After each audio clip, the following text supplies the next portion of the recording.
iOS 26.5 baru aja resmi rilis, bawa beberapa fitur baru, ada fitur yang kamu suka, dan ada juga fitur baru yang bikin kayaknya Apple ini udah mulai agak berubah ya. Dan gak cuma itu aja, Apple juga memperbaiki beberapa isu bugs penting yang kita bahas di video kali ini guys. Jadi buat teman-teman sebelum update, tonton dulu ya video ini sampai habis. Yuk kita bahas.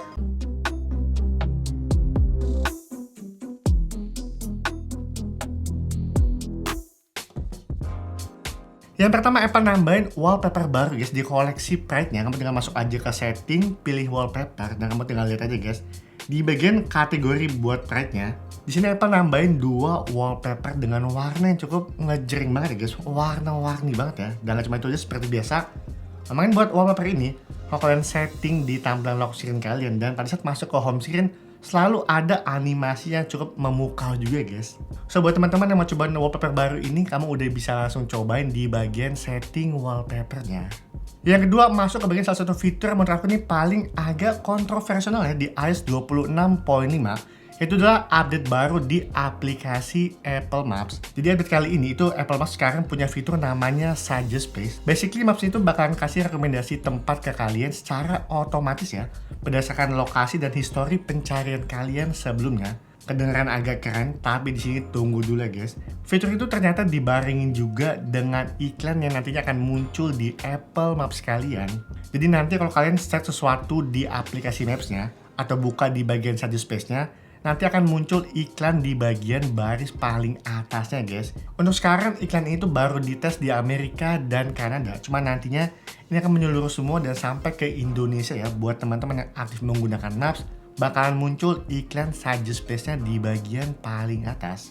Nah menurut aku ya guys, bukan soal iklannya, tapi di sini lebih ngomongin ke privacy aja ya. Agak ironis aja, karena sebelumnya Apple tuh selalu bilang ya guys, jualan privacy, we don't track you, your data is yours. Cuman makin kesini, aplikasi Maps-nya aja sekarang udah bisa pakai pencarian data kalian untuk nampilin iklan yang relevan ya. Jadi ngomongin buat privacy, ya nggak begitu privacy lagi ya. Selanjutnya update fitur di bagian RCS Message-nya. Nah di iOS 26.5 ini, akhirnya Apple nambahin fitur enkripsi end-to-end buat fitur RCS Message mereka. Jadi selama ini, kalau teman-teman chat dari iPhone ke HP Android, pesannya tuh nggak sama sekali terenkripsi ya guys. Jadi artinya apa? Itu bisa disadap di tengah jalan. Nah di iOS 26.5 ini, Apple akhirnya udah berubah total ya, ngasih tambahan security yang baru. Cuma sayangnya, fitur itu belum berjalan di Indonesia guys. Operator lokal kita seperti mungkin XL, Simpati, dan lain-lainnya itu belum support berdukungan fitur RCS Message. Cuman buat teman-teman yang mungkin kerja di luar negeri atau lagi stay di luar juga, nah teman-teman bisa pakai fitur RCS Message ini ya, yang jauh lebih aman lagi. Yang keempat, fitur berlangganan sekarang udah berubah semua ya. Di App Store ada opsi tambahan baru. Nah biasanya kalau teman-teman ingin subscription sebuah aplikasi atau langganan, pilihan opsi itu cuma 2 aja guys, bayar bulanan atau bayar tahunan. Nah sekarang ada pilihan opsi yang ketiga guys, bayar bulanan tapi dengan komitmen 12 bulan. Karena banyak banget di tengah jalan, orang tuh kayak cuma pakai ngetes 1-2 bulan, udah langsung cut off aja karena mungkin nggak share dengan aplikasinya atau dengan berbagai macam alasan. Nah sekarang ada opsi yang ketiga ini ya, kita bayar tetap per bulan tapi dapat harga dengan paketan 1 tahun. Next ada perbaikan kecil di bagian fitur reminder. Notifnya sekarang tuh akan nampilin lebih banyak opsi pilihan lagi ya guys. Sebelumnya di iOS 26.4 sampai series di bawahnya, untuk notifikasi Remind Me-nya, itu kayak cuman pilihannya sedikit banget ya guys. Kayak Remind Me 1 hour, this afternoon, tomorrow, next week. Nah sekarang dia lebih spesifik lagi ya. Ada buat pilihan jamnya, buat besok juga dia akan ngingetin di jam berapa. Jadi akan membuat pilihan opsinya lebih lengkap lagi dan lebih detail ya. Selanjutnya Apple juga menambahkan fitur buat transfer data antara iPhone ke Android. Nah sekarang kalau teman-teman ingin pindahin data dari iPhone ke Android, bakalan muncul pilihan baru ya buat mindahin file attachment-nya seperti foto, video, file di aplikasi iMessage. Nanti bakalan muncul ada 3 opsi pilihan. Yang pertama full backup semuanya, jadi ngomongin buat semua history, chat, foto, video bakalan ikut pindah semua. Yang kedua, opsi pilihan hanya ngebawa chat 1 tahun terakhir aja. Dan yang ketiga, opsi pilihan hanya nge-backup 30 hari terakhir ya. Nah sebelum kita lanjut ngebahas buat perbaikan isu bugs, aku mau merekomendasiin satu case iPhone yang hasil kolaborasi antar beberapa tech reviewer guys. Namanya Casefolia. Nah di sini aku juga baru pakai di iPhone 17 Pro Max ini, bener-bener super tipis banget.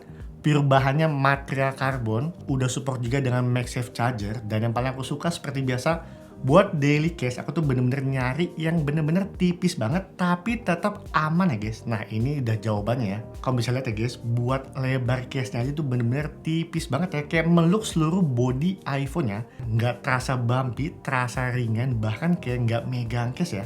Dan area yang di cover juga menurut aku udah bagus banget ya. Setiap sisi sudut ujung, area kamera semuanya ke cover semua, dan yang paling penting bahannya ini ya udah karbon Kevlar, buat dipakai daily asli ya, nyaman banget guys.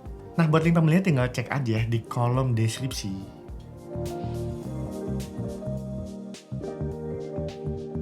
Oke, sekarang lanjut ngomongin buat perbaikan isu bugs yang pertama. Ini di bagian sync wallpaper iPhone to Apple Watch. Nah terkadang kalau teman-teman ingin setting watch face baru ya, yang settingnya dari iPhone, kalian transfer ke Apple Watch, itu kadang suka nggak mau masuk ya guys, dan teman-teman juga nggak bisa pakai di Apple Watch-nya. Nah di update kali ini, itu Apple juga dapat memperbaiki isu di bagian sync wallpaper dan watch face-nya.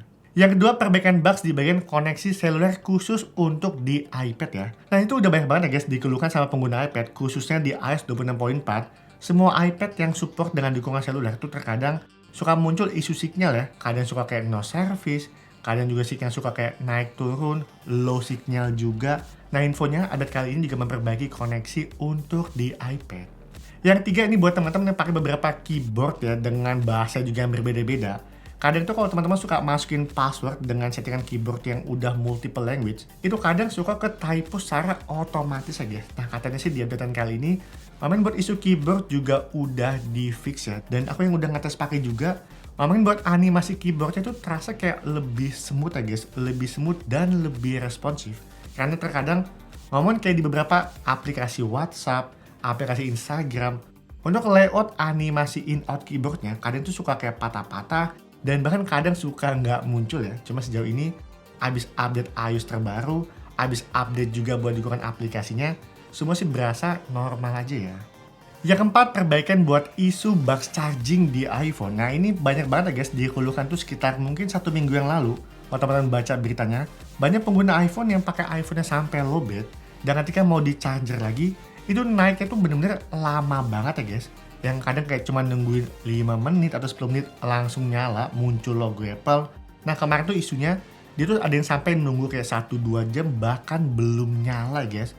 Baru nyala kayak udah hampir mau 3 jam, ini baru ke charger. Jadi kesannya tuh kayak iPhone tuh mati total mendadak ya, setengah sistemnya. Dan baru hidup lagi setelah beberapa jam di charger. Nah isu itu udah banyak banget beredar ya guys, dan kebanyakan menyerang di semua line up iPhone 17. Nah aku nggak tahu apakah isu ini juga udah dibenerin atau enggak, cuman harusnya ini tuh udah diperbaiki ya. Dan yang terakhir yang kelima seperti biasa guys, perbaikan di bagian security patch-nya. Jadi di sini Apple tuh ada update ya guys di bagian security patch-nya, di level kernel dan di bagian WebKit-nya untuk nutup beberapa celah keamanan. Nah ini memang nggak begitu kelihatan karena mainnya di sistem, cuma intinya ini tuh bakalan bikin iPhone kalian jauh lebih aman lagi ya, terutama buat transaksi e-banking kalian.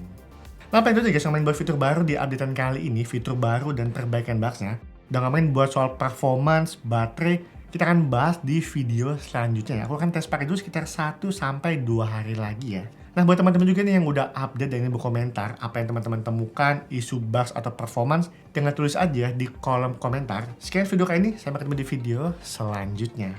Bye-bye!